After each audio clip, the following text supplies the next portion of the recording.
Olá, eu quero cumprimentar a todos com a paz do Senhor Jesus.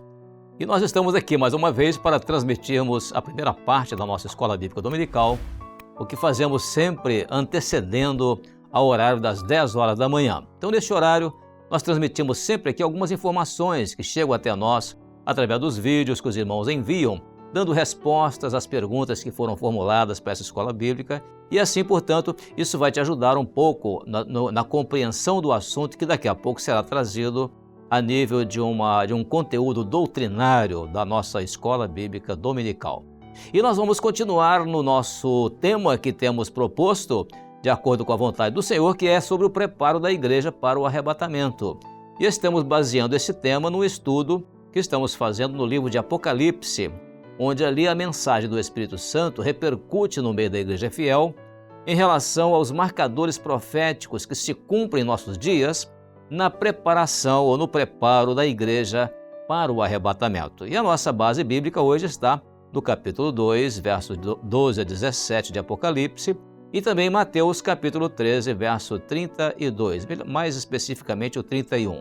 Vamos então agora à nossa primeira pergunta, que ela diz o seguinte: lendo Apocalipse capítulo 2, verso 17, identifique as 3 promessas feitas ao que vencer e o sentido profético de cada uma delas. Quem vai nos trazer essa resposta vai ser a irmã Joane. Joane, ela pertence ao grupo de jovens da nossa igreja em Ceará Mirim, lá no estado do Rio Grande do Norte. Joane, seja muito bem-vinda à nossa transmissão. A paz do Senhor Jesus. Ao que vencer, darei do maná escondido e lhe darei uma pedra branca, e na pedra um novo nome escrito, o qual ninguém conhece senão o que recebe. Bom, o sentido profético é o maná é a palavra revelada, que alimenta, e a pedra branca é as vestes da santificação. Amém. A paz do Senhor Jesus. Amém, irmã. Exatamente, o sentido profético é exatamente este, aquele que vencer, ou seja, as promessas feitas ali do maná escondido, que representa a palavra revelada, também a pedra branca, que fala da absolvição dos fiéis, ou seja, aquele que será justificado pela fé no Senhor Jesus, isso aos que vencerem, na igreja. E também não vamos esquecer, de que o novo nome também foi escrito, foi outra promessa de escrever o novo nome, ou seja, o nome relacionado à experiência do novo nascimento em razão da conversão no Senhor Jesus. Muito obrigado, Joane, pela sua resposta, pela sua colocação muito bem feita. Que Deus abençoe.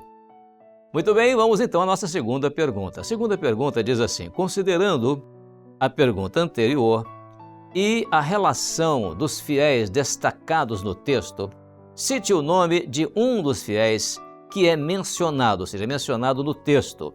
Vamos então a essa resposta, que quem vai nos dar agora do estado do Espírito Santo é o Arthur. Arthur Monteiro, ele é da nossa igreja aqui na região de Vila Velha, no estado do Espírito Santo. Arthur, muito bem-vindo também ao nosso programa, hoje aqui de Resposta à Escola Bíblica. A paz do Senhor Jesus para você. Paz do Senhor, irmãos, eu vou responder a pergunta de número 2. Cite o nome de um dos fiéis que é mencionado. O nome de um dos fiéis é Antipas, que é a fiel testemunha. Este foi um dos mártires, um homem que não negou a fé que recebeu, mas ele perseverou pela salvação. É o tipo do homem dos nossos dias, que batalha pela fé e não nega o nome de Jesus, que é o nosso Salvador. Em um ambiente de trevas, onde o adversário habita, o servo tem a luz. Em João, capítulo 9, verso 5, diz: enquanto estou no mundo, sou a luz do mundo. A paz do Senhor a todos. Muito bem, Arthur, este é o nome citado, Antipas, minha fiel testemunha.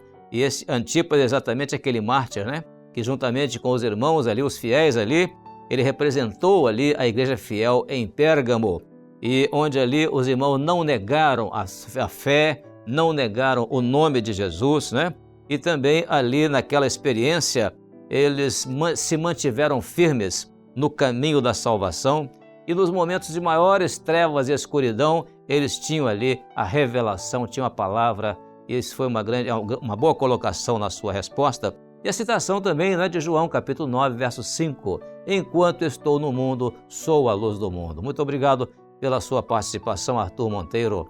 Glória a Jesus. Sim, irmãos, partindo agora para a nossa terceira pergunta.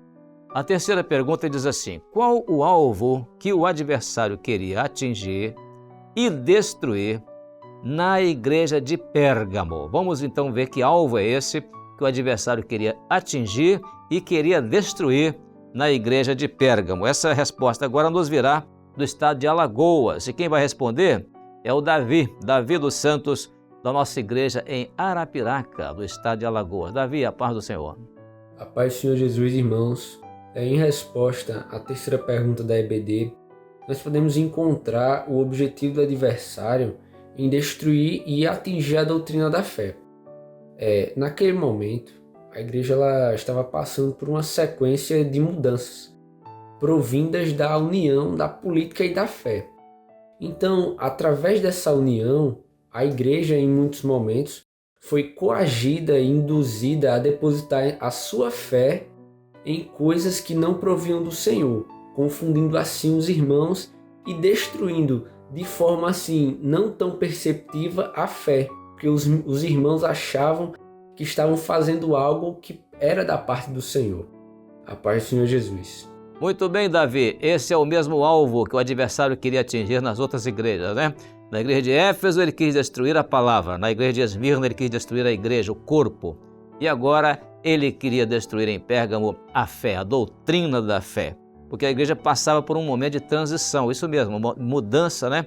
De transição daquele momento de união com o Estado. Então, na verdade, era uma igreja que os irmãos eram forçados, coagidos, né?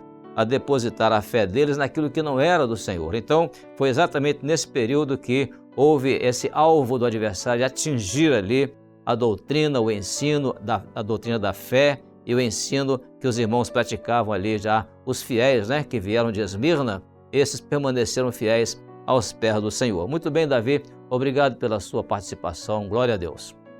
Sim, irmãos, partindo agora para a nossa quarta pergunta. A quarta pergunta diz assim, lendo Apocalipse, capítulo 2, verso 14, qual a aplicação profética da figura de Balaão e o seu objetivo, o objetivo de Balaão? Vamos então a essa resposta da pergunta 4, porque ela vem do estado do Espírito Santo, e quem vai responder é a irmã Maria Irimar. Irmã Maria Irimar, ela é do município de Linhares, no norte do Espírito Santo. Irmã Irimar, a paz do Senhor, irmã, seja muito bem-vinda, viu? A aplicação profética da figura de Balaão é que Balaão apontava para a presença de idolatrias e doutrinas falsas e falsas práticas no meio do povo de Deus.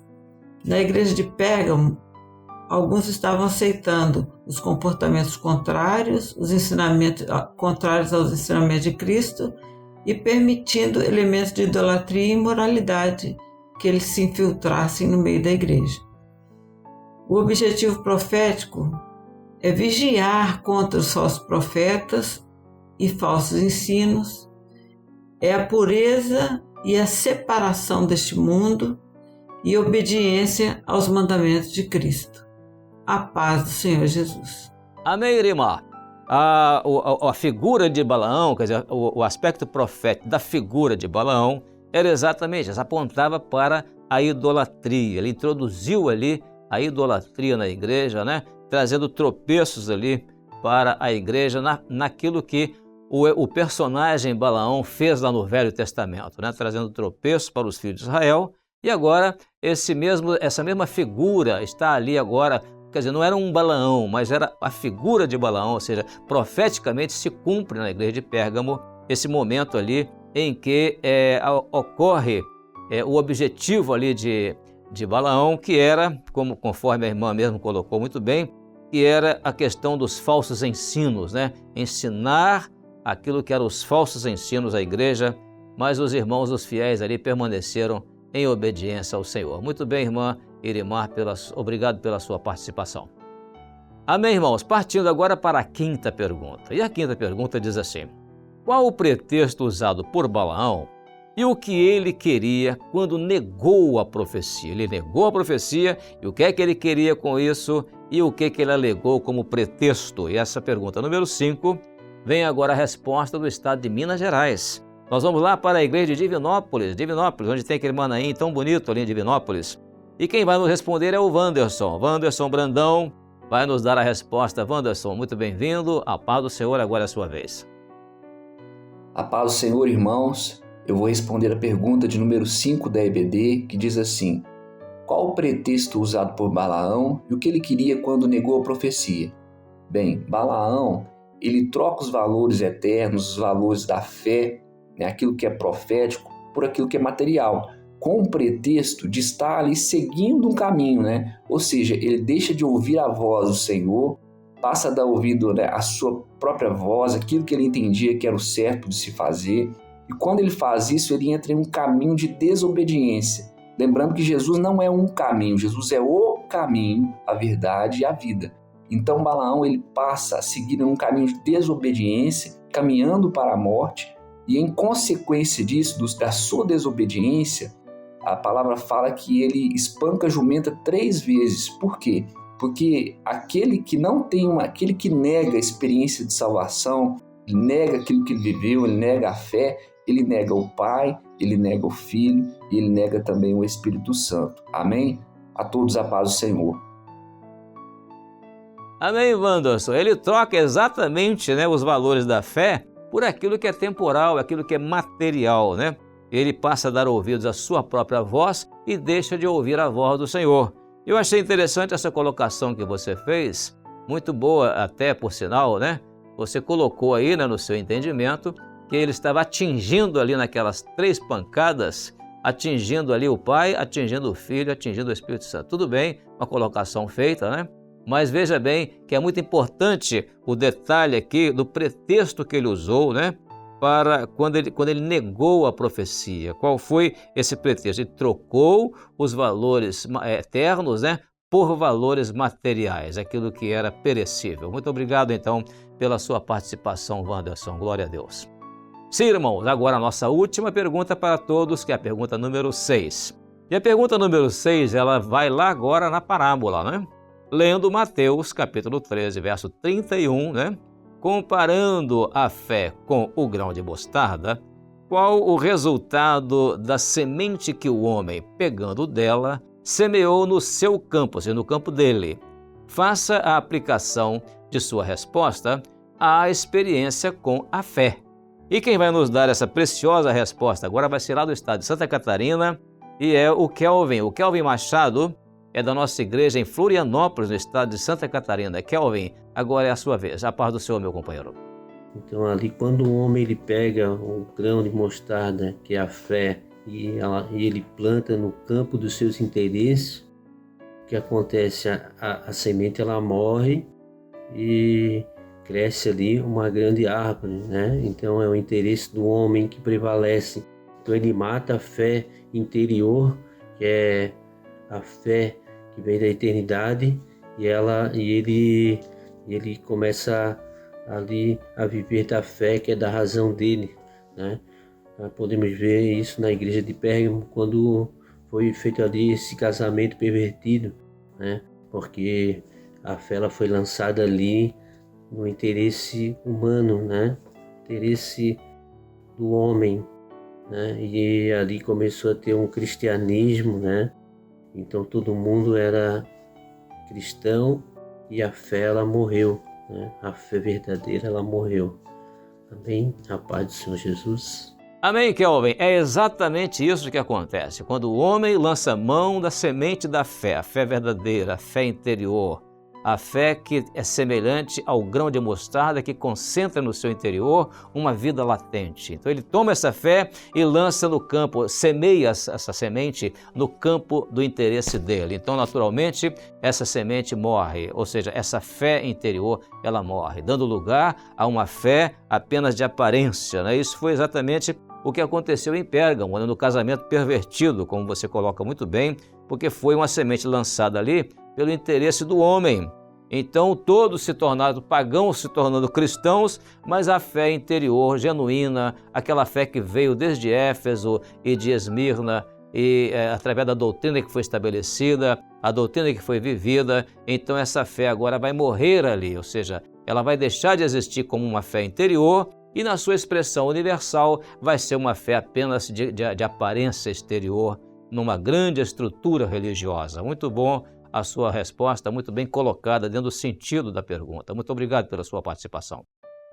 Amém, irmãos. Agora é a pergunta para as crianças intermediárias e adolescentes, e que é a pergunta número 7. Vamos lá então, ela diz assim, lendo Apocalipse capítulo 2, no final do verso 17, comparando com Lucas capítulo 10, verso 20, a pergunta é, qual é a promessa do Senhor ao que vencer? Então vamos ver agora a primeira resposta, também do estado da Bahia, da classe de crianças de Eunápolis, da cidade de Eunápolis. Depois vamos lá para o Nordeste também, continuando o Nordeste, né? E vamos chegar à cidade de João Pessoa, no estado da Paraíba, onde outra classe de crianças, muitas crianças vão estar ali para dar essa segunda resposta. Vamos às duas respostas em sequência.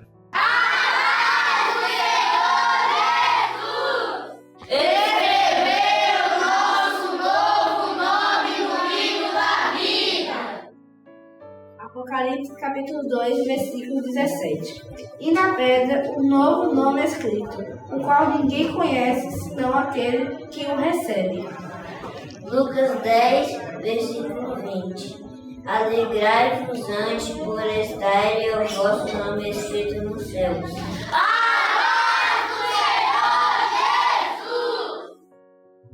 A paz do Senhor Jesus. Lendo Apocalipse capítulo 2, no final do verso 17, comparado com Lucas capítulo 10, verso 20, qual é a promessa do Senhor ao que vencer? Escrever o nosso novo nome no livro da vida. Apocalipse 2,17. E na pedra será escrito um novo nome. Lucas 10, 20. Alegrai-vos antes por estarem os vossos nomes escritos no céu. A paz do Senhor Jesus! Muito bem, as crianças lá de Paraíba, de João Pessoa, o propósito era exatamente esse. A promessa era escrever o nosso nome, o nosso novo nome, né, no livro da vida. O nosso velho nome foi escrito no livro do cartório, quando nós nascemos. Mas ao nascer de novo, agora é escrito o nosso novo nome, né, no livro da vida. E é exatamente aquilo que o texto fala. Deu uma resposta também das nossas crianças lá de Eunápolis, muito bem colocado dentro do mesmo sentido. Obrigado pela participação das nossas crianças lá da Bahia, de Eunápolis, e também de João Pessoa, no estado da Paraíba. Vamos então agora, irmãos, para a 8ª pergunta, porque ela foi dirigida para a classe de acessibilidade da igreja. Então, nossos irmãos do grupo de acessibilidade responderam muito bem a pergunta número 8, que ela diz assim, lendo Apocalipse capítulo 2, verso 17, e João capítulo 6, versos 48 e 49, qual é o alimento que Jesus dá à igreja para a vida eterna? Então vamos a essa resposta, porque nós teremos duas respostas. Uma do estado de Minas Gerais é a Maria Vitória, da classe de intermediários, da nossa igreja lá em Belo Horizonte, na capital. E depois vamos para o estado do Rio de Janeiro, e lá o Cláudio Gabriel, que é um jovem, ele é da cidade do Rio de Janeiro, a cidade do Rio de Janeiro, que é a capital do estado do Rio de Janeiro. Ele então vai nos dar a resposta ali. Vamos às duas respostas da Maria Vitória e do Cláudio Gabriel. Maria, respondendo à pergunta da acessibilidade, lendo Apocalipse 2:17 e João 6, 48 e 49, qual é o alimento que Jesus dá à igreja para a vida eterna? Jesus é bom a vida. Abaixo Jesus. Amém. A paz do Senhor Jesus. Lendo Apocalipse capítulo 2, verso 17, e João capítulo 6, versos 48 e 49, qual é o alimento que Jesus dá à igreja para a vida eterna? O alimento da igreja para a vida eterna é Jesus. Ele é o pão da vida. Apocalipse 2, versos 17, primeira parte, diz assim: ao que vencer, darei a comer do maná escondido. João, capítulo 6, versos 48 e 49, nos fala assim: Eu sou o pão da vida. Vossos pais comeram o maná no deserto e morreram. Jesus é o alimento suficiente para a nossa alma alcançar a eternidade. A paz do Senhor Jesus. Amém, Cláudio. Jesus é o alimento suficiente, né? Para a nossa alma alcançar a eternidade. Suas palavras foram muito bem colocadas, muito bem citado o capítulo 2, verso 17 de Apocalipse e também a leitura de João capítulo 6, verso 48 e 49. Obrigado pela sua participação, porque Jesus é o pão da vida. A mesma resposta também nós vimos lá da Maria Vitória, né? Maria Vitória colocou muito bem ali a resposta que ela colocou que Jesus é o pão da vida. E olha, Maria Vitória, a paz do Senhor para você também. Foi muito bem carinhosa a sua maneira de cumprimentar, né? E é muito importante esse aspecto da sua colocação ali, viu? Muito obrigado pela participação dos irmãos. Agora sim, nós não chegamos ainda ao final, porque temos agora uma apresentação muito especial que é da classe de 0 a 3 anos de idade e também nessa classe participam as irmãs que estão gestantes. Então, dessa classe que nós chamamos de classe dos bebês, nós temos duas participações especiais. A primeira, ele vem lá do estado da Bahia, é o Abraão. O Abraão, ele é lá de Porto Seguro. Ele vai nos dar também aqui uma participação. Depois vem do estado de Minas Gerais, o Emanuel Bastos, lá de Pouso Alegre. Vamos ver o que os nossos bebês têm a falar para a Escola Bíblica Dominical. A paz do Senhor, meu nome é Abraão, vou dizer assim. Abraão, o nosso novo nome vai estar escrito aonde? No livro da vida. Amém. A paz do Senhor Jesus, irmãos. Emanuel, lendo Apocalipse 2,17, comparando com Lucas 10,20, qual é a promessa do Senhor ao que vencer? Muito bem, escreveu o nosso nome no livro da vida. A paz do Senhor Jesus. Amém. Amém, Emanuel. Muito bem respondido, porque você fez um gestinho muito especial, que foi exatamente colocar o seu dedinho sobre a palavra, para dizer exatamente que o objetivo ali do Senhor, a promessa dele ali, era exatamente para nós alcançarmos a vida eterna e alcançar ali, escrevendo o nosso novo nome no livro da vida. O livro está aí, você apontou, segurando as páginas, né? Muito bem aí a sua participação na resposta à pergunta. Também o Abraão. Abraão, muito bem respondido, viu, Abraão?